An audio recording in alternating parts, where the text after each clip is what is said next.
Saludos amigos y amigas de Breaking News. Miran Coffee, aquí estamos en un episodio más, un capítulo más. Que te habla Jorge Ramón Luga, que estoy con Enrique Fernández y Arturo Ferrer. Arturo, ¿cómo estamos hoy? Dímelo. Hoy estamos en vivo. Live. Hoy estamos live en vivo. Y hoy le pusimos a este episodio. ¿Por qué le pusimos Having a Beer con John Palmer? ¿Quién es John Palmer? Saludos. Saludos, John. How you doing, John? How you doing? I'm doing very well. Yeah. So, thank you for inviting me. Thank you for being here, man. It's a pleasure and an honor. Yeah. John es el escritor de este libro, de esta joya que está aquí, que fue el primer libro que yo compré cuando comencé a aprender de este mundo de homebrewing. Fue este libro que está aquí. Y creo que muchos de nosotros también comenzaron con este libro. I think wives all over the world hate me. That's a side effect of getting so many guys to fill the kitchen with brewing equipment and stuff. Messing up the kitchens, yeah. But hey, it's a good hobby. You can't complain. Yeah, it's the best hobby. You're in your home like 5 or 6 hours doing beer. You're not going out to drink it. You're doing beer in your house. Yeah. There's always an upside. It's fine. It's fine. That's right. So John, thank you so much for accepting the invite to be here. It's pretty surreal to have you on the show. We're all huge fans of beer in general. Truly, my pleasure to be here. Thank you. So thank you for your time. We're starting to get people in here. So before we start the conversation, let's open something to. Yeah. Let's drink something. Yeah. Important part. Rick, saludos, Rick. So what do you have in John? I've got a Munich Dunkel Bock. It's what is it? It's Munich malt, Vienna malt, a little bit of crystal, and an even smaller amount of roast.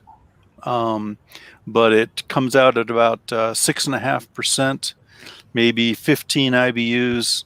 Beautiful beer. I really like it. Cheers. Perfect homebrew. That's an awesome way to. I'm having a homebrew too. Looks good. Yeah, this is a dark Czech dark lager that we brew with Bill Norris, with Ramon Quique Torres, and Quique, and everyone that goes there into the Caribbean. It's a very nice beer. It's like a homebrew shop. Yeah. It's kind of like maybe a Dunkel. It tastes like a Dunkel. Yeah, it's a very nice beer. That's a style I've never brewed, but I've always been interested in it. It's starting to get some sort of popularity in the States, right? I'm seeing a lot of breweries start to brew that type of beer. That's and true. It's delicious. That one came out delicious. Yeah. Now, does it have the diacetyl note that they talk about?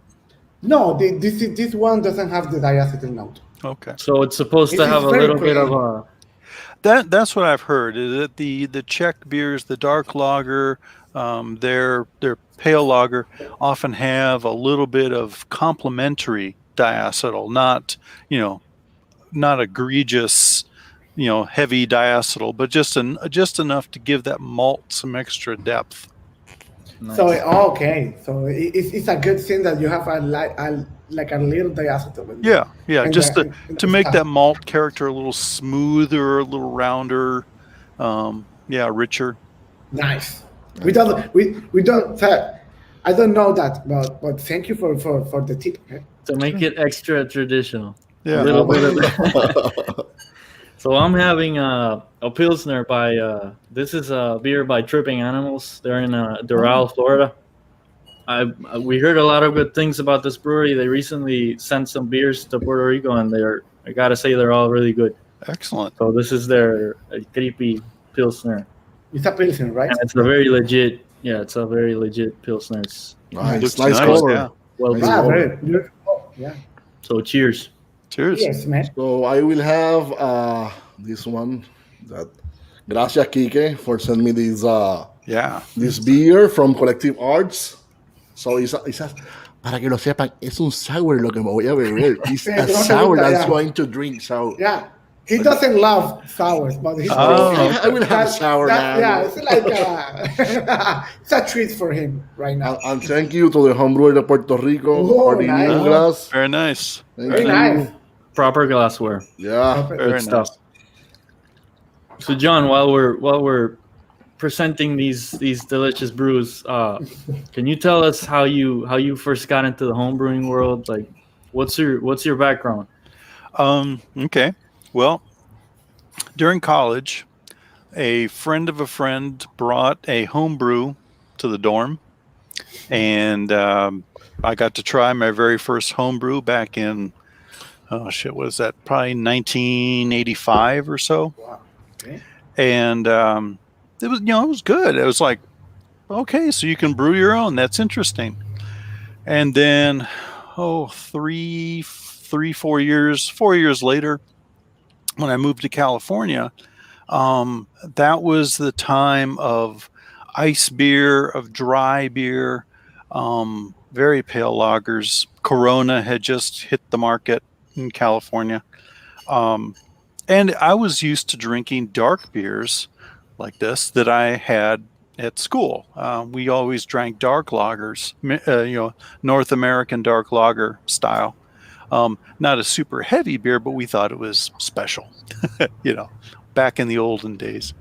And so I wanted to brew that kind of beer because I couldn't buy it anywhere. So I started going to the library, looking at, reading, and slowly got into the hobby. Awesome. John, awesome. It was a friend. That's cool. So you had friends that were brewing a while back then. That's What's your first style of beer that you brew? Well, of course, at the homebrew shop that I went to, they had you could buy a stout, you could buy a pale ale. I think they had a porter or an amber, but of course there was the American light lager style kit that you could buy as well. And I thought, well, I'll get this one and my wife will like it. It was horrible. It was a terrible tasting beer. I put so much care and effort into boiling that and fermenting it, and it's like looking at it, and it tasted like cider. It was terrible beer. So that was my first failure, but that's what got me interested. It's like, what the heck went wrong and why? And I'm gonna do better next time. Yeah. So my second beer was an American Pale Ale, the Lady Liberty Ale that's in How to Brew, and it was great. So that's what got me hooked. Nice. Starting out with a lager is a toughie. Yeah, especially when you're brewing at 80 degrees Fahrenheit in the kitchen. It was no good. Of course, we didn't have. I mean, we had beer yeast back then, but I think it was very, very similar to baking yeast. I think all they did was just repackage it and call it beer yeast. Nowhere near the quality of yeast we have today. It was very difficult to find quality ingredients in that time, right? Yeah, I mean, this was 1989, 1990. There really weren't the variety of ingredients we had today. There was grains. The brew shop I went to probably had, 8 or 10 different malts. Yeah. They had a few varieties of hops that they kept in a fridge. But dry yeast was the only yeast available. There was 2 or 3 varieties. There was some from England, that from the English beer kits, and there was some from the Cooper's yeast, I think, was available. Cooper's, yeah. But it was very limited selection. Very limited selection. Your first brew was all grain, or was all the? It was extract. It was all extract. Right. I learned how to do all grain. I don't know, maybe 6 months later, and it went well. And so that's what I quickly moved into all grain brewing just because it was more fun to do. Mm-hmm. Yeah, more equipment too, right? Yeah, You have to invent the equipment for the all grain. Yeah, it's like something science experiment to make something from nothing and make beer. Yeah, very nice. As I mean, for many people, like I'm an engineer, so the being able to build my own equipment aspect of it was just another fun part of the hobby. Yeah. For sure, you get your hands a little dirtier with the all grain side, and that also the equipment involved is everybody wants to perfect the false bottom and all that. Yeah, that's cool. Before we continue, si alguien tiene alguna pregunta, nos las pueden escribir aquí, nosotros se la hacemos a él, ya sea if someone have a question, you can make it, whatever you want to do. No, don't worry, so we can post it here your question. Podemos hacer la pregunta que ustedes quieran y se la hacemos a él. What inspired you to share your knowledge through this book? That's a good question. At the time I started brewing, I was working in aerospace and I was writing specifications for materials and processes. And so, my job was to write procedures, and the books that were available, the instructions that were on the can of extract were very minimal, and you didn't understand why you were doing any one step, boiling, for example. So I started researching all those why questions, and I wrote a Microsoft Word document called How to Brew Your First Beer. And the very first sentence was, don't follow the instructions on the can. So that's what got me started, was just my frustration at following instructions and failing, saying, okay, we need better instructions out there. And I just emailed that out. People would request it off the bulletin boards, and I would email it out. That makes sense that you were involved in the process part of the aerospace industry, because the way the book is written in a way where it's very clear. It's like super, compared to other things. Nowadays we have a ton of information, but the book is very well written. Good. Everybody can understand what you're trying to say. It's like a very that have a lot of information, but it's a very friendly information. Yeah. It feels like it's coming from somebody that's used to putting stuff in order and making sense of things. Yeah, that's what I was trying to do. I was from writing specifications and procedures, that's what I was trying to break it down into steps that people could follow. Yamil asks, what kind of engineering did I practice? I'm a metallurgist by trade, a materials engineer. So I worked on welding and alloy selection and that sort of thing for space station. Nice. We got a couple more questions here from viewers. Yep. Sure. Juan has one. Do you remember when was the last time you had something go wrong in a batch of beer? Well, actually, the last one was a yeast sample I got from Norway. That it was one of the Kveik strains from Norway. Yeah. And for whatever reason, it didn't ferment well. I don't know what was wrong with it. It was it's still in the keg. I should actually tap it. It's been in the keg probably a good 6 months now. But at the time, it was extremely cloudy, and trying to remember, I think it had some strong phenolic flavor. I just didn't think that batch turned out like I had wanted. So I put it in there and then went back to brewing this dark beer. So That's a very, inspiring statement coming from a person who's been brewing for 30 years. Yeah. Don't lose your head when you make What do you mistakes home brewing. what do you think of the bike gist that is coming all the hype right now? Yeah. Fermenting from 80 to 100 degrees.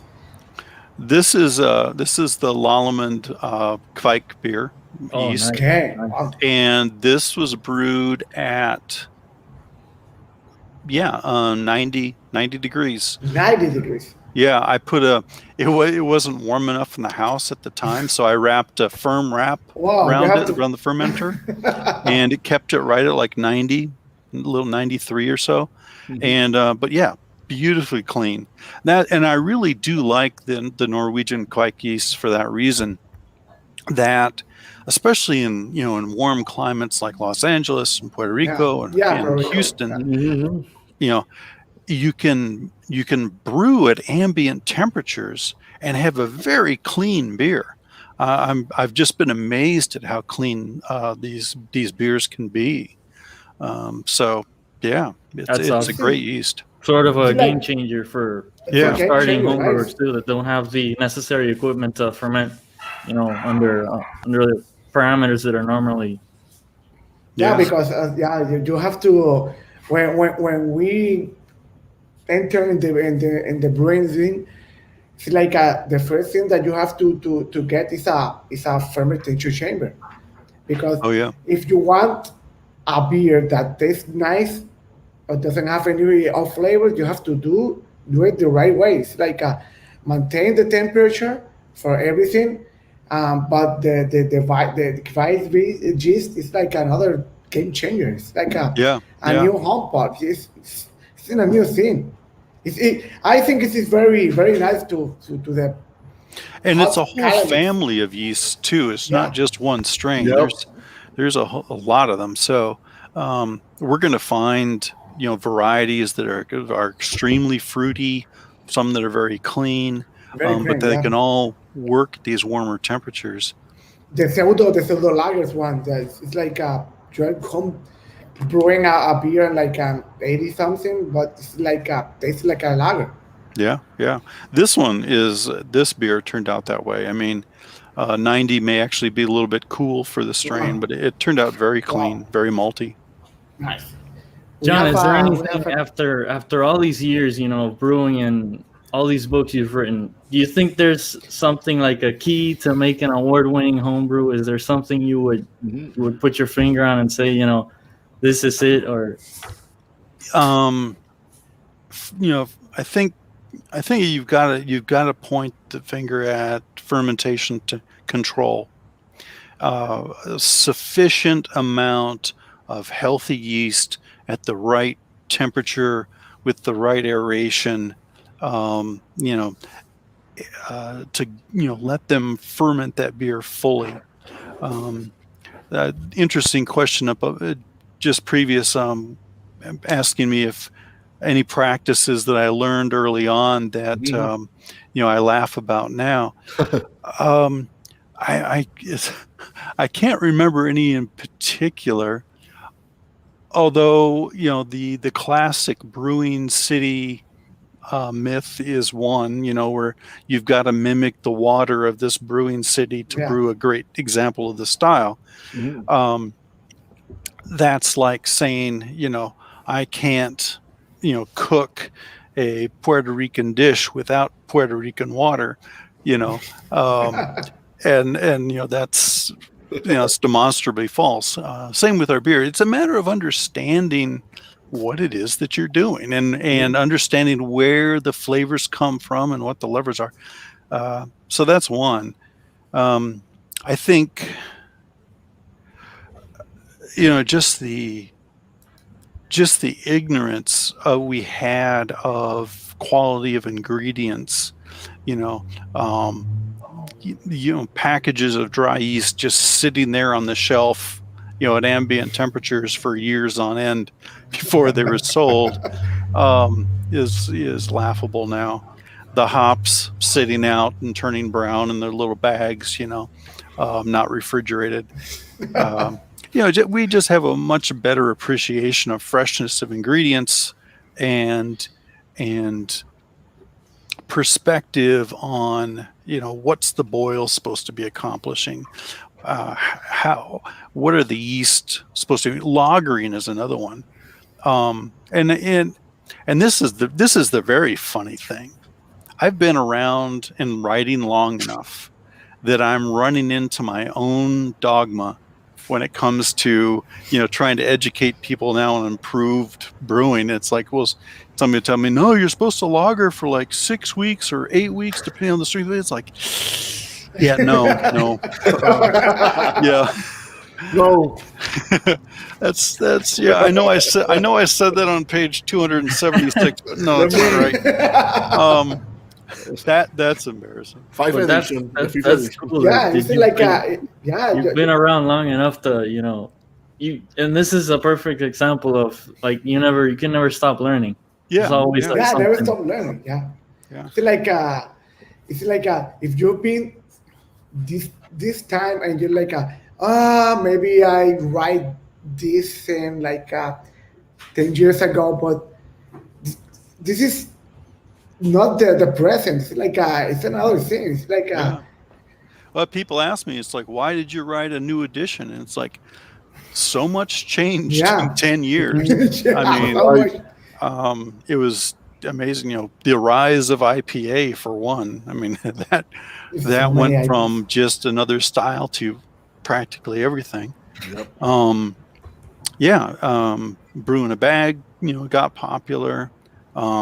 Who knows? And I'll probably be writing a new edition in the next 10 years because things will change. My understanding of fermentation and lagering changed significantly in the last 10 years. I mean, I wasn't, fortunately I'm writing when I'm writing very conservatively and trying to say, these are best practices. These are the guidelines on how to do this. Trying to play it safe to brew a good beer. There are websites and people, like the Right for Brewilosophy that, when I say, rehydrate your yeast or, maintain a very strict temperature control, and then they'll do a short and shoddy experiment, on this style and like, hey, the beer tastes great and I can't tell the difference between this beer and one that was brewed very carefully. And it's like, well, that's good. That's good. It means, what I told you wasn't wrong. It was maybe very conservative, but it's nice to know that the brewing process is forgiving. Yep. So do you think this is the golden age of the home brewing right now? I truly do. I mean, if you look at there are more beer drinkers in the world today than ever before in the history of the earth. More brewers, more breweries, more styles of beer than ever before in the history of the earth. I mean, this is the golden age. Yeah. And we're still learning. We're still discovering new yeasts. We're discovering new styles of beer. Yeah, it really is an exciting people time. are experimenting with mixing yeast, with everything. It's like co-fermentation of sours, some very very good stuff going on. So yeah. So we've got a couple of videos that we received from local homebrewers. We're gonna roll the first one for question. They've got a couple of questions for you. Okay. Go ahead and roll the first. Dale, señor director. Hi, John. My name is Juan. I'm a member of the Homebrewers of Puerto Rico. I wanted to ask you a question, but first of all, I want to give you thanks for this amazing book. It has helped me a lot to improve my homebrewing. That being said, my question to you is, how important is the homebrew movement in the evolution of the craft beer nowadays? Thank you. How important is homebrewing to craft beer nowadays? Definitely, I would say it's maintaining very real importance. In fact, I'm always astonished when I go to conferences, whether they're here in the United States or in South America or wherever. Some of the most cutting edge work is being done by home brewers, working on, equipment, foam, different characteristics of beer, barrel aging, so many different topics where homebrewing, homebrewers are doing the research and creating the new technology that gets picked up by craft brewers and professional brewers and becomes a thing. I mean, the Catalina Sour is one. Brazil. Yeah, and that was they're all examples of standard styles that homebrewers have experimented with, added fruit, going to very imperial stouts that are very popular down there. I always thought that was very interesting. You had the two favorite styles in Brazil were Pilsner and double imperial stout. I mean, it was wow. And then the fruit sours too. I mean, there's just these very vast differences in beer style. So yeah, it's very, very important today as well. I think that it's very important because I think it's happening right now that so many home brewers are getting professional. It's like they're getting the hobby, and then they say, okay, this is my thing, and I will be a professional or brewing beer. It's like home brewers are getting the technology, the knowledge, and the new perspective of making beer is like to another level. I think this is. I think this is a lot of home brewers that have been going pro right now. Well, it's funny. You as a home brewer, you learn how to make beer, but you don't learn how to make it on a large scale. Yeah. And that's always a challenge for home brewers going pro. And also, you don't learn how to run a business. So lots of home brewers go pro and use up their savings. They're happy for a while, and I applaud them. But running a brewery with the margins in the marketplace is a very challenging career. So it's a struggle, but at least they have a very secure knowledge on how to make the beer, how to evaluate the beer and turn out a quality product. Maybe they have to learn the larger brewing equipment. Packaging is a whole new game for most home brewers because, again, it's scale, it's different equipment. Anyway, it's I think that's great, and truly some of the best beers I've ever tasted have come from home brewers that have gone pro. Nice. There's a question from Juan Natal. Yes. So, what's my actual brewing equipment?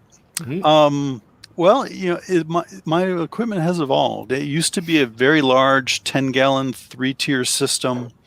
It was a rim system at one time.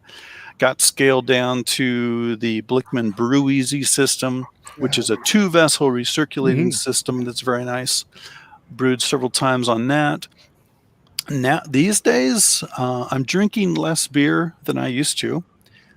Because except for this year, I travel so much during the year. Usually I'm traveling like every 2 weeks, a couple times a month to different conferences. So I don't feel the need to brew at home, but thanks to this pandemic, I've been brewing more at home. And these days I'm brewing small batches in my Anvil foundry all in one, nice. Like a grandfather. Nice. Very nice, very small system. Doesn't take up much room. It's very easy to put together and clean up afterwards. So I really like brewing on that little thing. It's great. I've seen a lot of people who get into that system now. It's selling pretty well. I have a grandfather. I live in an apartment. It's perfect for my environment. Yeah. It's very friendly, small. It doesn't take any space. It's easy to clean. It's very Yeah. nice. Yeah. Yeah. You can watch TV and brew. It's like well. Basically. Yeah. I feel bad. I've got thousands of dollars invested in brewing equipment that's in the garage just sitting there, whereas I'm brewing this small thing now. But Okay, that's and the beers come out very very nice. That's what this beer is made on, Yeah. and it's fantastic. So it's really it's all about the quality you put in to the quality you get out. We've got another question from a viewer here. Ryan is asking, is there any rule of thumb, specific advice you could give when using lactic acid to sour beer? You mean direct addition of lactic acid? I'm guessing he's talking about kettle sour type of beer, or just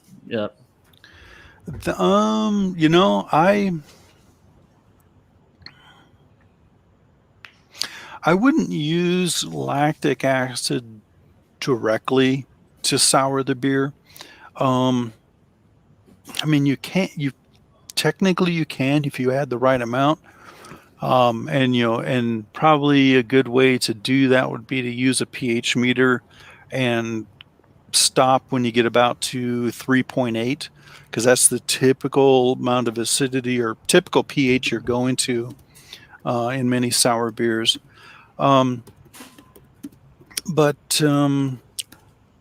It's kind of like adding grain alcohol to a beer just to bump up the gravity, bump up the alcohol percentage to make an imperial stout versus a regular stout.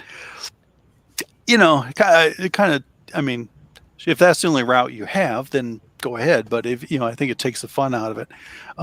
Kettle souring is a great technique, and I think if you use pre-acidification with lactic acid, take it down to 4.5, to halt the enterobacteria that can take control and kind of give it that super funky vomit smell to sour beers. To avoid that, pre-acidification with lactic acid before you kettle sour with grain, for instance, is a good idea. But I mean, I prefer adding acidic cultures, even fresh yogurt as your bacteria source. I think it produces a rounder tasting sour than just straight lactic acid. One of the questions we had was, which I'm sure you have you yourself tried your hand at mixed fermentations? And like, if you had one great tip for somebody, for a homebrewer that's been doing regular beers, what advice would you give them if they want to delve into more funky type beers? Don't be afraid. It will work. We have a lot of good resources these days. Milk the Funk, so many YouTube videos, my book, for example, that kind of give you good direction on how to do a sour, how to co-ferment, you're not going to poison yourself. The one thing I will recommend, though, is that you buy separate equipment, buy separate plastics, hoses, spoons, fermenting buckets, that kind of thing, because otherwise everything will end up being sour, we have 2 or 3 batches down the road. You really need to keep the bugs separate just to keep your other fermentations clean. Those sound like good tips. Another question? We got another question from a viewer here. If you had to add something to your book today, what would that be? Oh, there was something. What was that?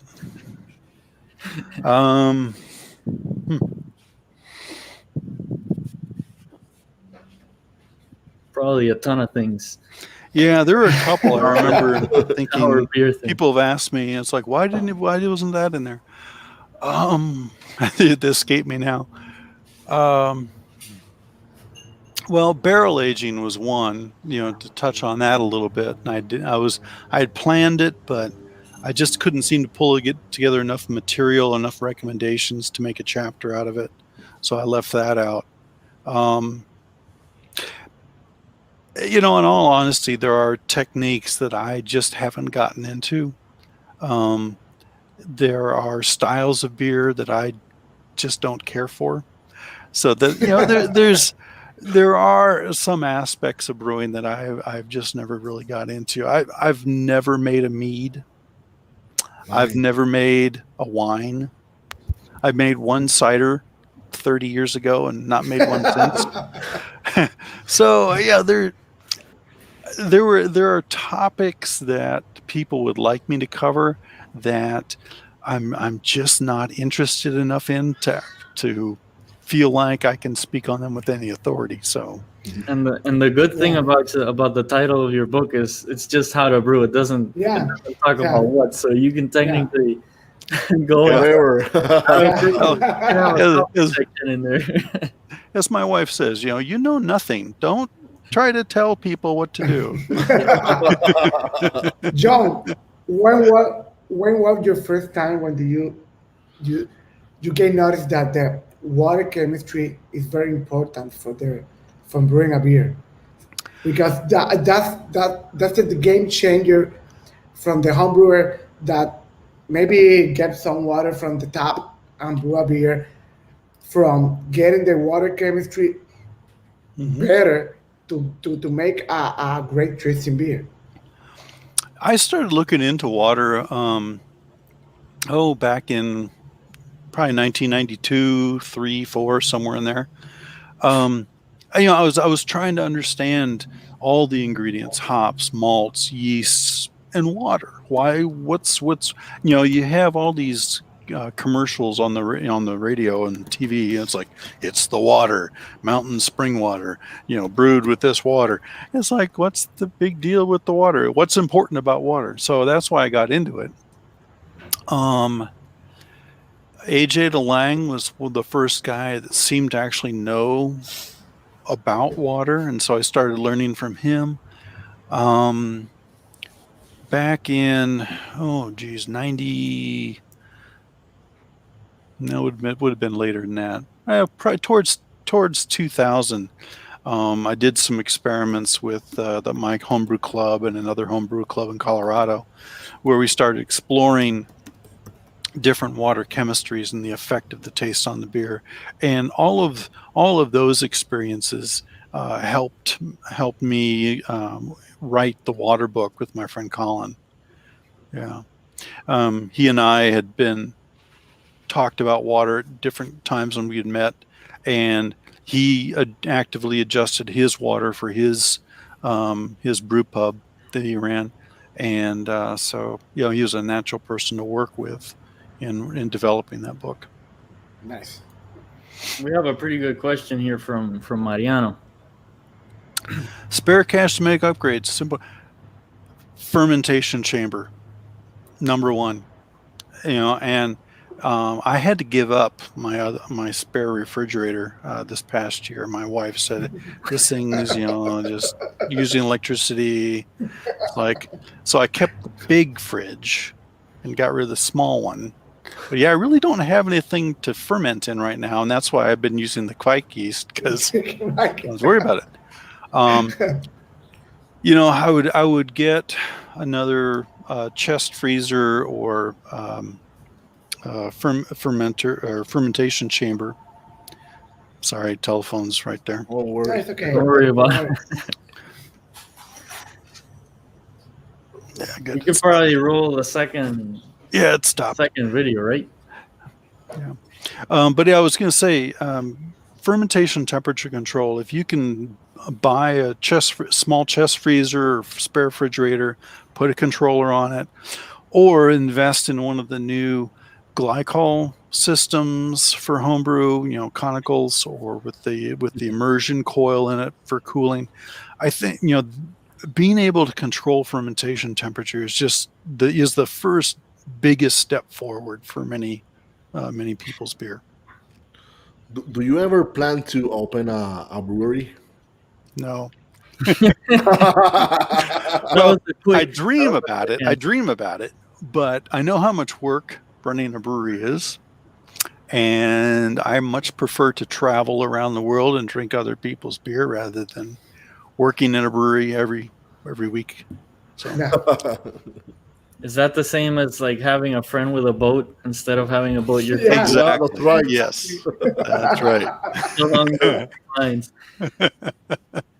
So I think we can roll the second question, right? Yeah, we have second a second question. video from local homebrewer Raymond, Okay. Mr. Vale. Director. Roll Vale, that. señor director, segundo video. Greetings, Cretans. Hello, John. I am Raymond Perez. I am one of the founding members of the Homebrewers of Puerto Rico Homebrew Club. And it's really an honor to be able to ask you a question. I am a really big fan of your books, as well as the Brew Strong show on Brewing Network. So actually, I have a question on water chemistry, and it relates to the sulfide to chloride ratio, and whether there has been any new research on it, especially with the high use of chloride to sulfate ratios on hazy IPAs.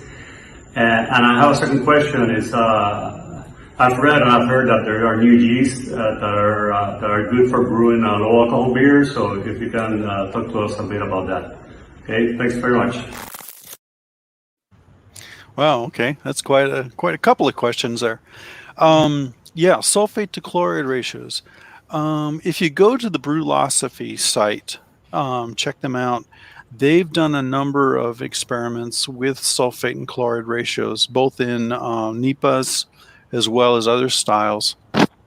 And I think they're running 50%, in terms of significant or not significant. The thing about sulfate to chloride is that it is a seasoning. You can't create flavors that are not there from the ingredients. So you can't make a malty beer taste hoppy just by adding sulfate, etc. It is an effect, and I've done experiments. Brewlosophy's done experiments. There is a very significant taste effect on increasing the chloride for, say, NEPAs to help bring out the malt character, or to higher sulfate to really dry out and crisp up an IPA.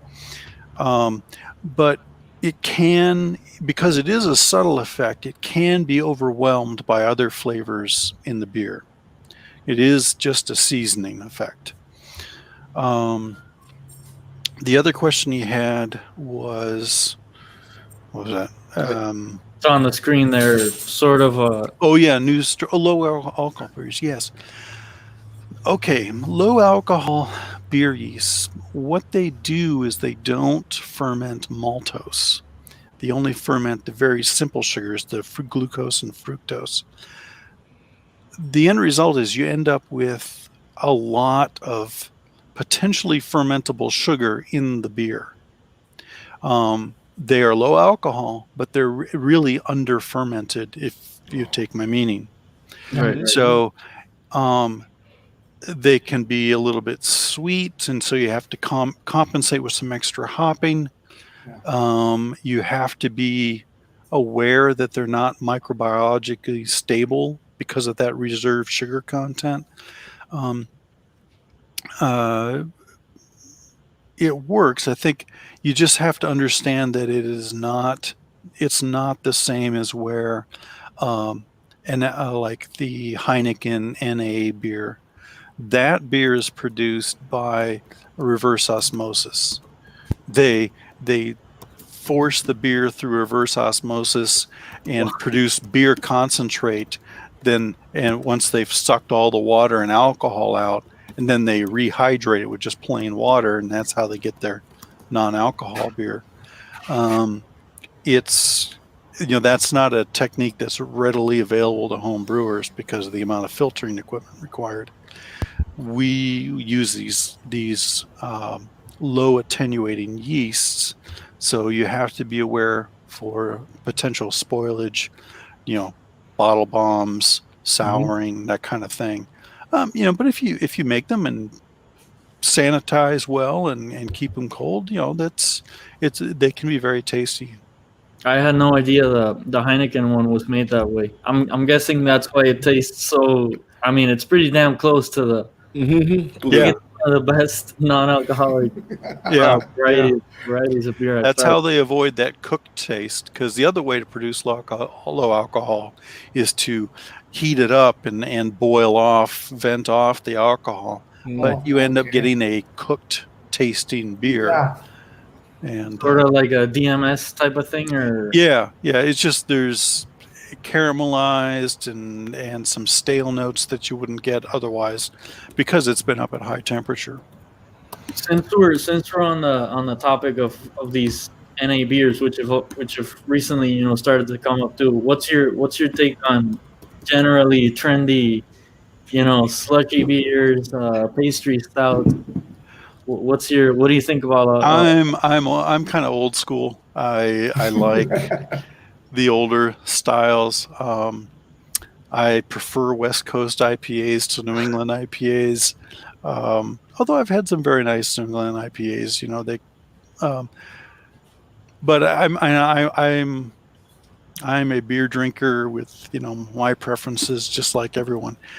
Pastry stouts are, in general, they can be very nice as a beer judge to taste and to say, oh, what an interesting beer, and some real complexity there and so on, but can't bear to drink more than 4 ounces of them.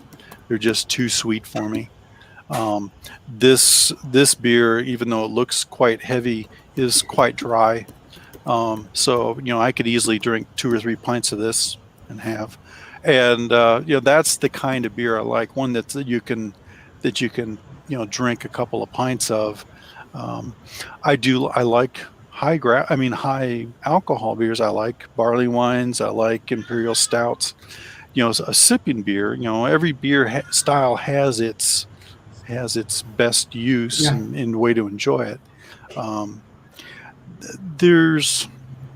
think in terms of new beer styles that have come out.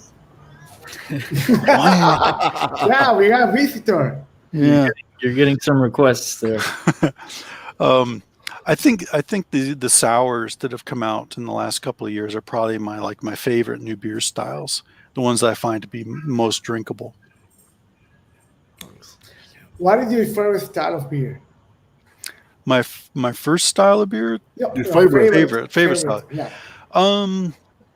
I would say, well, the Munich Dunkel style is one. A flavorful malty lager. West Coast IPA and double IPA are another favorite. And sours. I enjoy a nice sour as well, like the Ode Bruin sour brown style. Yeah. That's one of my favorites. I really enjoy those. Generally, I do like darker beers. I like the English IPA with a little bit more malt. Yes. Yeah, just throw them in the trash can, Mike. And you wanted to be on the podcast. That's fine. Yeah. I think he's trying to warn us there's an earthquake coming. Or Oh. What are the future plans for John Palmer? Well, I am working on a small book called How to Brew in Your Kitchen. I think, today's home brewer, today's new brewer is much younger, much more able to get used to getting information off the internet, YouTube and such. And they're not interested in reading a large, thick book like How to Brew. They want to find out how to do it right now, in less than 5 minutes. So I'm planning on writing this smaller book called How to Brew in the Kitchen. Kind of break it down nice and easy. Here's the best way to do it. And once they get hooked on home brewing, then they can buy the big book and find out all the bells and whistles and so on. That sounds like an amazing, nowadays, sad but true, everybody wants everything, Yeah. instant, and especially with videos, YouTube is now a major source for. So that's awesome that it's part of the evolution and trying to get everybody on board, even short term span memory Right. thing. That's awesome. We have a question here from Jim. Yeah. What book do I recommend for homebrewers? Well, IPAs are one of my favorite styles. So Mitch Steele's IPA book is a really good one for learning about IPA. The books by the books by Ron Pattinson is my beer library there in here. By Ron Pattinson are very good. There's so much myth about styles and what was used for brewing. Here's a whole topic.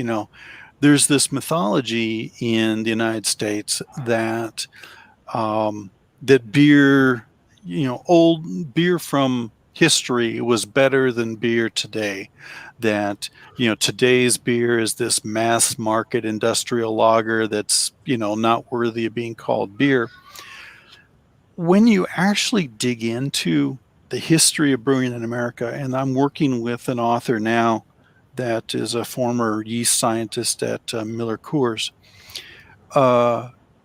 it turns out that the United States was a world leader in brewing technology in the middle 1800s on up through early 1900s. The development of adjunct lager originated in Germany, but they swung away from it.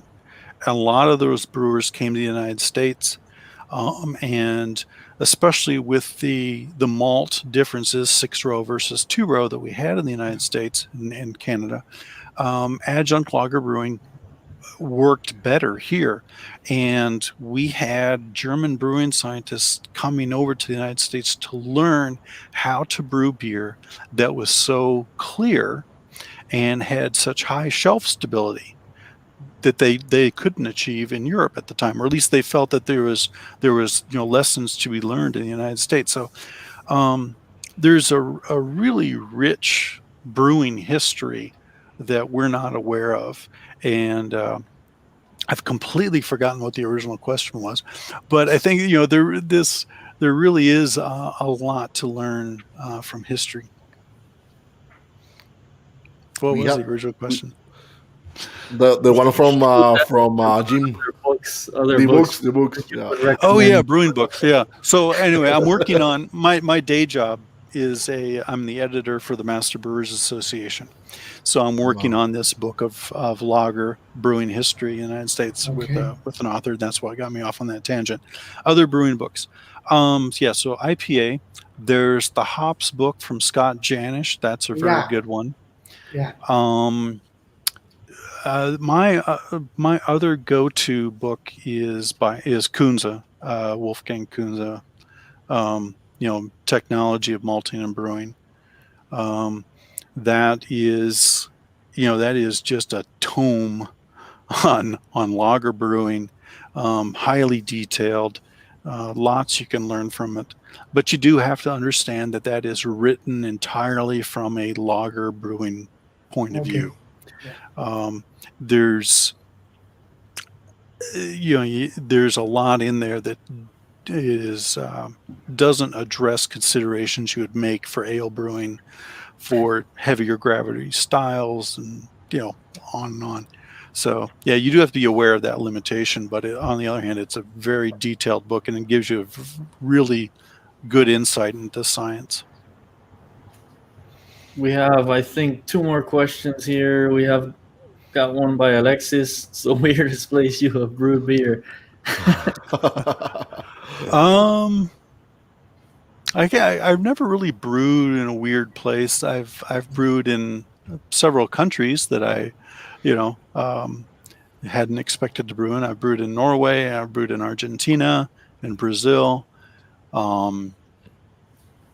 Philippines, and I think the strangest brew I've ever made was in Norway. We're doing a spruce beer, where Okay. taking spruce branches and putting them in the bottom of the Yeah. mash tun, and that's your filter bed, and Wow. just packing that mash tun with grain, and then Yeah. slowly working water through it to get the wort. A very interesting brewing experience. It's Yeah, spruce, yeah, I just heard spruce is that. like a pining type Yeah, it's or a what? pine. No, It's and that's a the pine. interesting thing. Their spruce is quite neutral tasting. What you Okay. get is like a green tea, like Mm. maybe a little bit drier, a little like an oolong tea, or it's a little drier green tea as a flavor, but yeah, not piney at all. It was very flavorful, very nice malty. I really enjoyed drinking that beer. Were I Nice. all just those see with like brewer setups, or were they with commercial breweries in the small? That was a commercial brewery running. They were running classes that evening, so they were part of. Had probably 8 people that come in, and I helped and brewed that beer. Yeah. Nice. I There's just some, saw I just saw like the technique that brewing like they make this hole in the log and they make the beer come from Oh yeah, I've seen the that. They run it and through like they a run spruce through the log. log and they go into the spruce Yeah. like filtering. This is a Norwegian thing, I think so. Yeah, there's some very interesting techniques. Lars Gershall did a really fascinating presentation at the homebrewing conference this past year here in the States. It was virtual, it was online, so you may have seen it. Oven beers from Russia and the Balkans or the Podcast. northern area.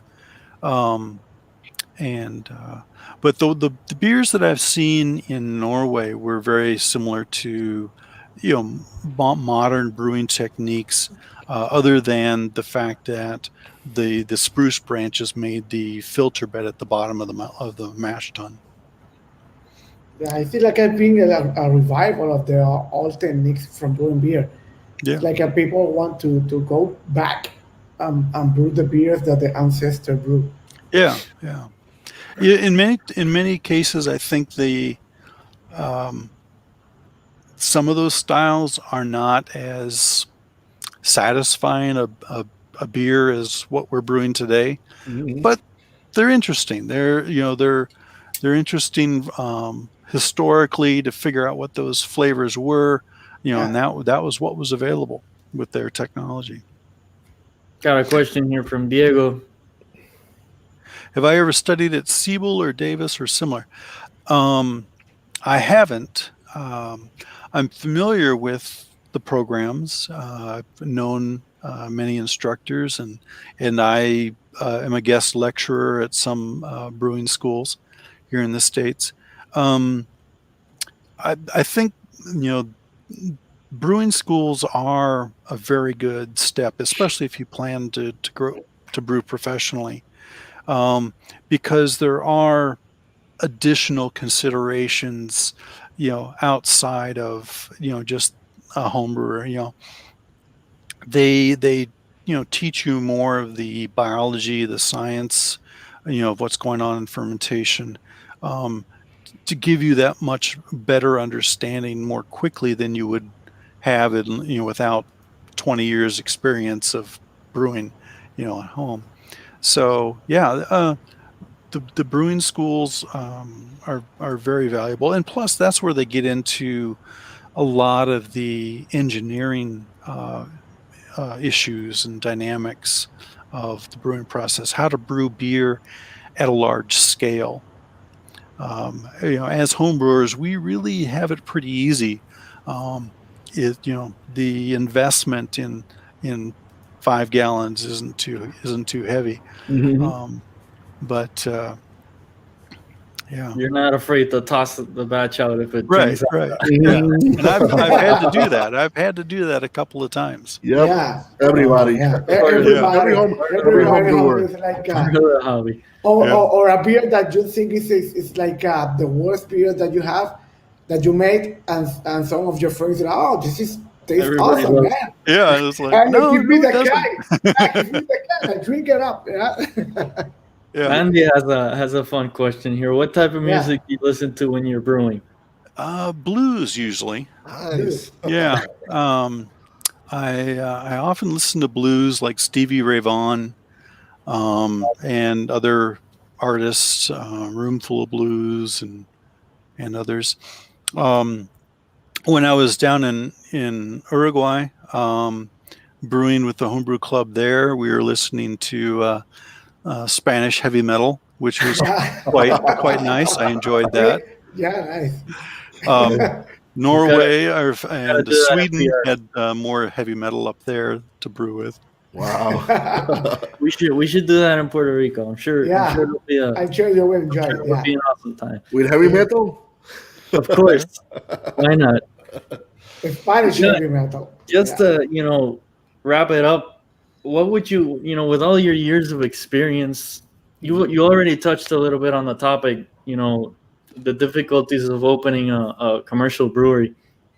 Like what advice would you have for a home brewer that says, screw it, I'm gonna go all in, I'm gonna open my own brewery? Like, how would you do it? What would be your move to get into the industry?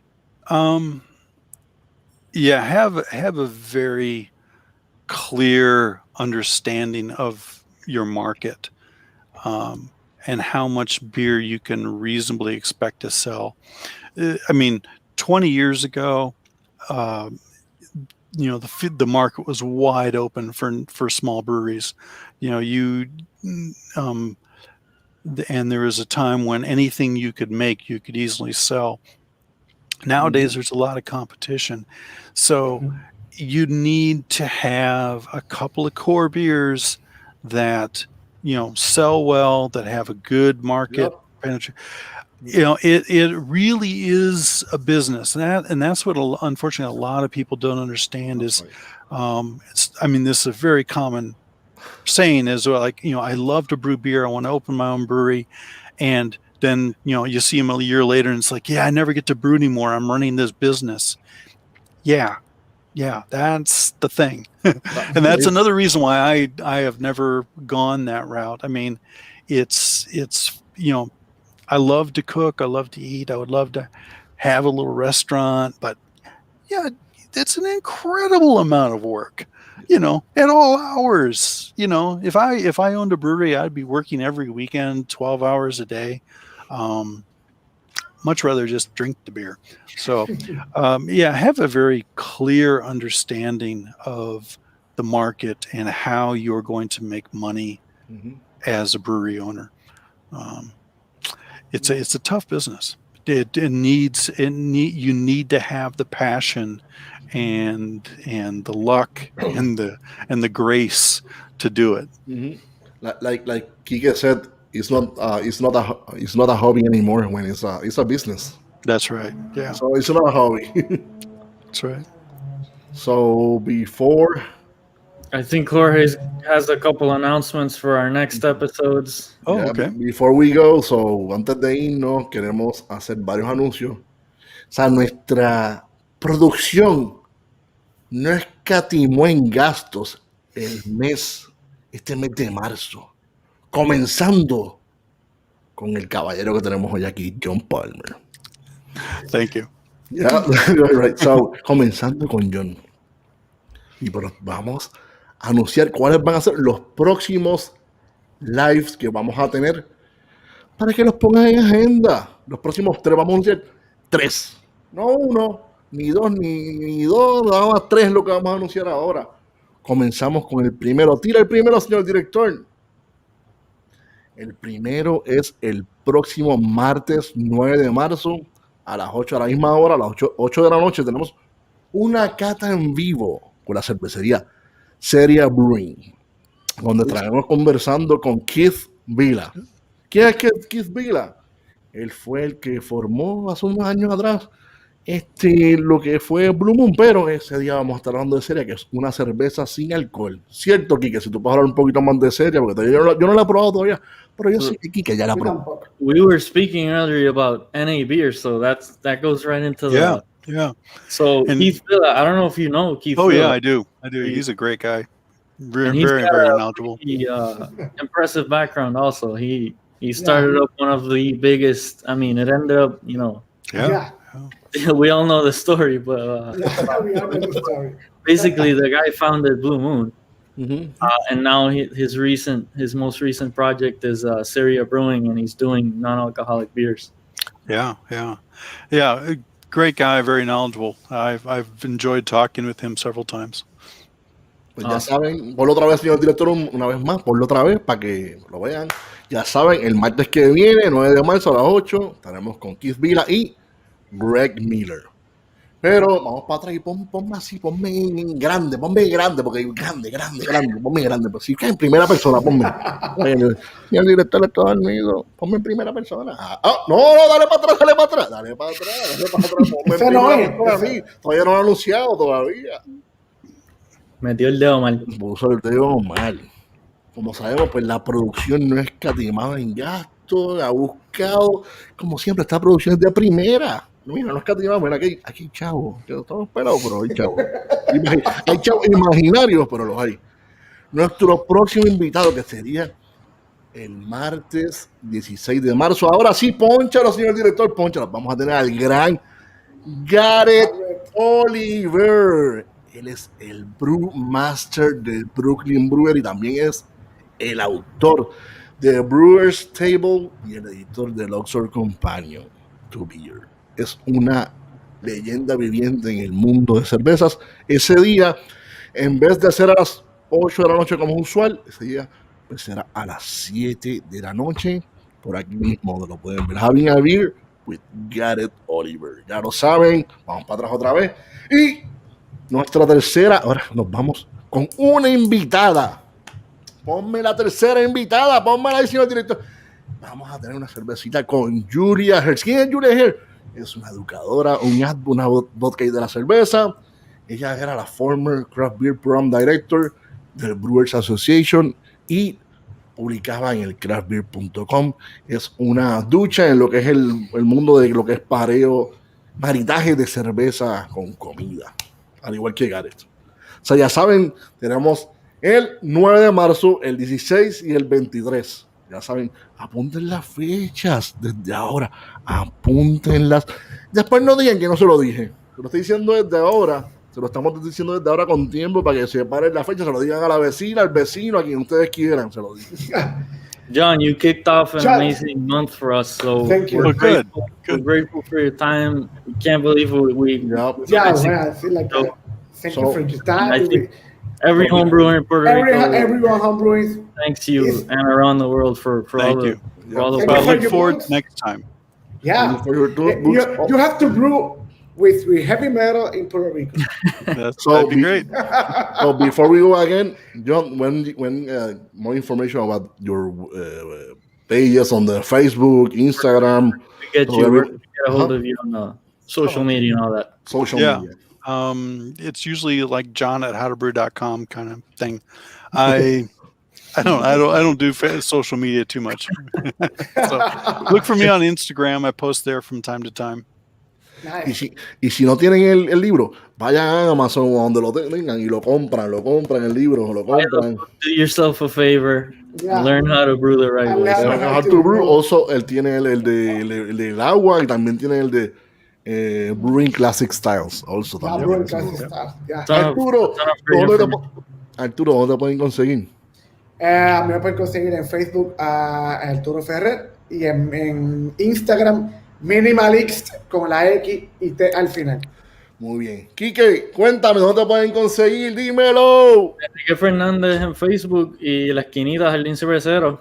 Si necesitan cerveza buena, tratamos de siempre tenerlo, ¿verdad? Lo más reciente y lo mejor on tap y en botellas y latas, así que lo esperamos allí en el casco urbano de Bayamón. Vayan rápido porque las Shopping Animals se acabaron. Te voy a añadir algo más de la esquinita. Y a buen precio. Y nada, y ahora voy yo. Jole. A mí, ¿dónde me pueden conseguir? Siempre se me olvida, pero esta vez no se me va a olvidar, se los prometo. En Facebook bajo Jorge Carramos Lugo, en Instagram bajo Ramones BREW. Y ahora nos consiguen en todas las plataformas, Twitter, en Spotify, YouTube, Facebook, bajo Breaking News, Beer and Coffee. Será hasta la próxima. Antes de irme, gracias, Carly, por la gorra de la mafia cervecera. Hoy por nosotros, mañana por ti. ¡Salud! ¡Salud! ¡Ay! La mafia cervecera y homebrewer de Puerto Rico. ¡Ay! Cheers. Cheers. Stick around for a couple seconds so we can take a screenshot for that. Thank you, John. Gracias. Thank you so much for your time. Nos vemos todo el mundo. Muchas gracias.